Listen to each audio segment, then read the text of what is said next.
रथसप्तमी माहिती. रथसप्तमी म्हणजे काय? माघ महिन्यातील शुक्ल पक्षातील 7व्या दिवशी साजरा होणारा सूर्यदेवाचा जन्मदिवस सूर्य जयंती असे म्हणतात. आरोग्य आणि समृद्धीसाठी समर्पित आहे. या दिवशी सूर्योदयापूर्वी स्नान करून लाल फुले, चंदन अर्पण करून सूर्याला अर्घ्य दिले जाते आणि पायसाचा नैवेद्य दाखवला जातो. तसेच याला आरोग्य सप्तमी किंवा आरोग्यदा सप्तमी असेही म्हणतात. हा दिवस सूर्यदेवाची उपासना करण्यासाठी महत्त्वाचा आहे, जो प्रकाश, ऊर्जा आणि चैतन्याचा स्रोत आहे. सूर्यदेवाची पूजा केल्याने आरोग्य, दीर्घायुष्य, ज्ञान आणि समृद्धी मिळते अशी श्रद्धा भक्ती आहे.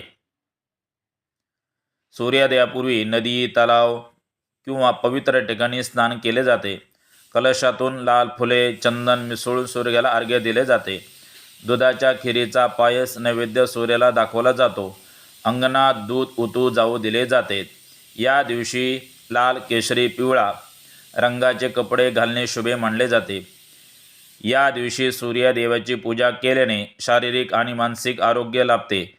रोग दूर होतात, म्हणून याला आरोग्य सप्तमी म्हणतात. मकर संक्रांतीनंतरचे हळदी कुंकू समारंभाची सांगता देखील याच दिवशी होते. म्हणून सर्वांनी रथ